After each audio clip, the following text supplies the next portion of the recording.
ครับครับสวัสดีพี่น้องพบกับสังวาผู้ไทยคือเก็พี่น้องมื้อนี้มารอรับสาวการ์ตูนมาแต่ไทยพี่น้องมากระดูกสไตล์มาถาเพิ่นกำลังออกมาพี่น้องลูกชายกับกล้องกับมั่วๆไปเห็นครับลูกชายก็ดีใจแห้งแม่ที่มาเลยมันดีใจสิดีใจป่ะโอ้ยนี่ยังไงอยู่แม่จะได้สิมาจะน้อยกับมาแม่ก็ฮอดแล้วนี่แม่กำลังออกมาถนนเอามาถ่ายอยู่ถนนพี่น้องทางดำพี่น้องเอ้ยมาที่ทางดำรถกระสิร้ายบ่อนเจ้าการ์ตูนจักหน่อยเป็นออกมาแล้วตอนนี้เป็นไรพี่น้องว้าได้เสืองามใช่ไหมงามแท้อันนี้สูงมันดูเสือยังนี่นะจะเป็นเท่นบ่มันก็ละชุดกันตัวลูกมันยังคือใส่คนละหมองกันแม่ก็ว่าใส่เป็นชุดอะไรแต่ละล่าบ่นี่ทุ่งนั่นแหละ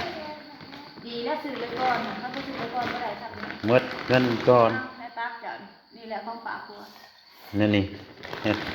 ของฝากครัวพี่น้อง20 บาท พวงเลยคือพวงใหญ่ พวงใหญ่ ยังไม่ต้องนั่งเลยนะไงเห็นไหมเอาเสือเนี่ยกูพูดซิวันนี้ไปมึงเสือนี่แหละ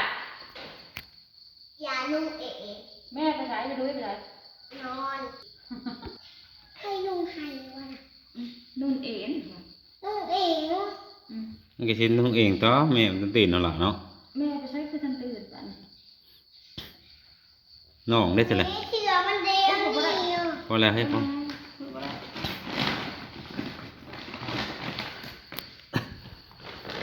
ลุงพุ่งเละไอ้ลุงพุ่งเละ ป้า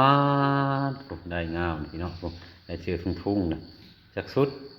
อันนี้ใส่หมู อันนี้เสือมัน ใส่หมวกยัง หมูแก้วค้างจ้ะ อ๋อแน่แซ่เนี่ยนะปิดหน้าปิดตานะ นี่เดี๋ยวจะดูนั่น อันนี้เขาทำเนี่ย โอ้ถูกงามแท้ เว็บขนาดนี้ชื่อขนาดนี้นี่คือนั่นเลย นี่ไงตัวไหนอ่ะนั่นตัวไหน ทั้งนั้นพ่อจะเป็น เดี๋ยวนะอันนี้ เล่มเอาพอได้หรอก เป็นหนังเลยบ่มีหยังดอกพี่น้องมีแต่เสื้อผ้าเลยพี่น้องเอ้ยมากับหมด นักหรอก มาสุดนี้บ่ได้เงินจักบาท ได้ราคาลด ถ้ารถก็บ่อยากฮอดเฮือนจ่ายให้ร้านหมดเลยร้านน้อย ไม่ใช่แล้ว บ่ได้ว่าเป็นหรือว่าความจริงนะพี่น้อง จ่ายในร้านจังหวะเราจ่ายในร้านจ่ายราคาโรงพยาบาล นี่คืออย่าง จ่ายให้ลูกแล้วค่าโรงพยาบาลเพิ่น ส่งหนัง ซุปกระดูกส่งข้าวสาร เดี๋ยวเพิ่นมีแห้งก็สิสอบถามเพิ่นคักๆตอนนี้บ่ทันรบกวนเพิ่นบ่ได้ คืออย่าง จ้อยเลยมาชุดนี้คิดหลายเนาะพี่น้อง จะใช้ได้ คิดแล้วเขาถึงเพื่อเตี้ยเราต้องกินข้าวจ้ะเมื่อกี้เรา น้ำหนักลดลงบานยังไปแต่ละ กระดาษเนาะคนดู ไปแต่ละเทื่อมาพอได้เงินมาชุดนี้อย่ามาน เรามาแล้วได้มาสุดนี้เอ้ยจุ๊บนะจุ๊บนะ ไม่ชุดอย่างโอ้คู่กัน ลูกชายก็ เฮ้ยดูกัน ถามแม่อยู่อยากได้อย่างนั้นอยากได้นี้แม่บ่มีเงินซื้อจำนี้ก็โอเคแล้ว คือคู่กัน กระสับบอกครับเอาตัวนี้ให้น้องมิ้วตัวใหญ่นะหายว่าตัวสีดำ ยังซื้อมาบ่น่ะ ตัวนี้ให้น้องส่งเอาส่งให้น้องครับส่งตัวนี้เอาไปจะกระส่งตัวนี้เนาะ ยังจะหยิบเอาบ่น่ะ นั่นตัวนี้ยิบ อืมบ่ตัวหยิบนั่นแล้วตัวหยิบน้องนุ่งเป็ดได้น้องอ้ายบ่ได้จะเป็นนึ่งส่งน้อง ร้านที่ มันเป็นไหน ที่โน่อยู่เนาะ ผักจ้ะ มีคือเป็นแบบนี้อ่ะ อ่ะก็แบบนั้นแต่ว่าจะ ข เอา ว แก่ ดมา ปลา ก็ได้จะแก่ได้แก่เอาเลยที่ตัวไหนนะ ใส่ทั้งฝันทั้งกระมุดมาดเลยเอ้ยเขินนะเอ้ยปุ๊บนี่คือทัน ไปยังอีละบาน เอาสองคน เหียงบานนี่ ไปใส่เก็บมะขาม โอ้พี่น้องแม่มาซื้อมาให้อันหยิบมาให้ใส่เกี่ยวมาคามได้เสือหยิบได้นี่ ยิบเอาเอง เสือหยิบ นี่เด็กของเสือหยิบแบบนี้เก็บมันแล้วเมื่อละบอกเมื่อละเก็บไว้ นี่คงจะ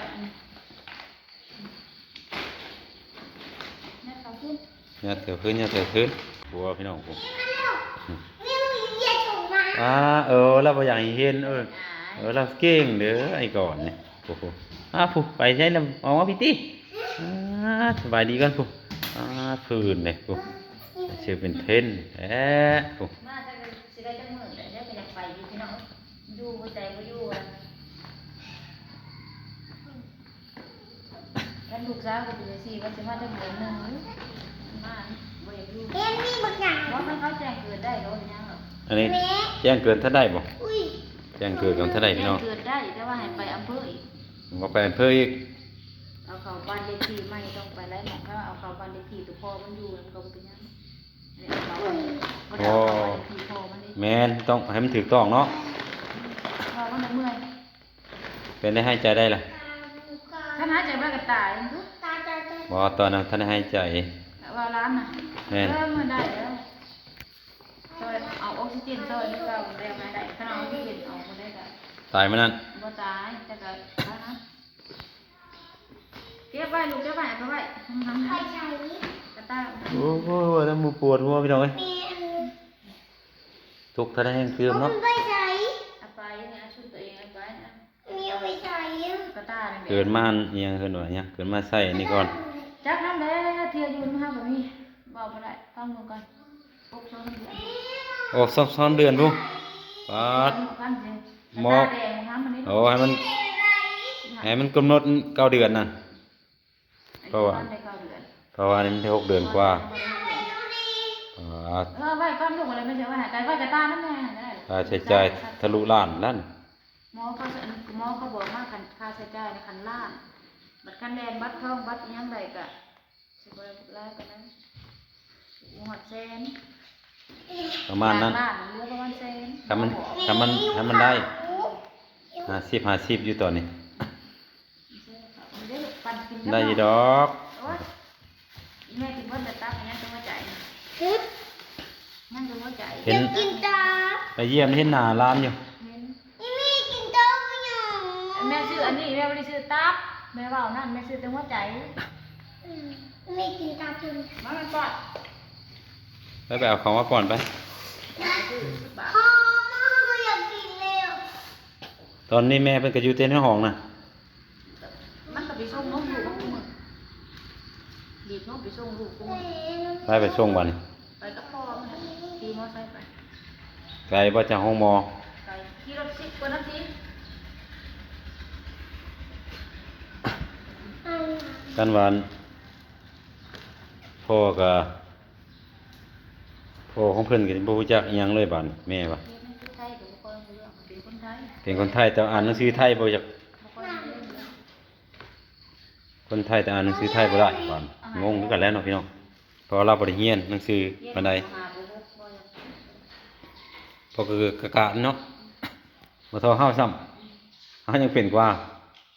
ไงล่ะ คนลาวเฮายังเป็นกว่า อันนี้อันนี้เอาข้าวนะนะทำงานคุณบริจาคตลาดที่มาบริจาค แม่สิปิ้งไก่ใหญ่เนาะ เราบริจาคเลยโอ้มานำเขาเจ้า มาคอมาได้พี่น้องคอติดรถ เจ้าพาเราเนี่ยพอมัน ปกติหอยเที่ยงบ่ได้สิฮอด นี่9 โมง 11 โมง แม่นประมาณเพิ่นมาฮอดอีกเกือบเที่ยง อันนี้มาหอด8 โมงกว่า 9 โมงมาฮอดพอดีกะมาแล้วโอ้ยหลานกันเกิดมากัน ว่ามั้งตาเบิ้งน้ำปั่นไปเรื่อยๆมั้ง ถ้ารุ่นน้ำกันพี่น้องเด้ถ่ายให้เรื่อยๆเบิ่งเรื่อย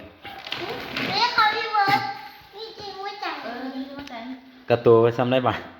หัวซ้ำนี่ หัวซ้ำกำปั้นนี่แขนบ่ซ้ำนิ้วมือนี่บ่ แกน่ะซ้ำนี่นี่ ซ้ำนิ้วมือโอ้ยตายดูค่อย กระดูกใหญ่ไหม มันกระดูกใหญ่ โค้งใหญ่ โครงใหญ่สิใหญ่อยู่ โค้งใหญ่ถ้าไม่เรากินข้าวกินน้ำได้แล้วก็กินได้ แต่ว่านมเรากินดีบ่ หมอว่าเพิ่มขึ้นเรื่อย นมน่ะกินหลายอยู่ยังนั่นน่ะแค้นบ่น่ะ ๆเปิดกินเปิดได้ป่ะเปิดป่ะนั่นนะ กระจกละคน เดี๋ยวจ๊อบเอาจ๊อบทานเอาจ๊อบมาก่อน โอ้เราสะอาดเด้ออ้าย เอาจ๊อบก็ได้ป่ะกินอะไรวะ แต่ก่อนเทศกินหนักมันอยาก กินน้ำไหมลูก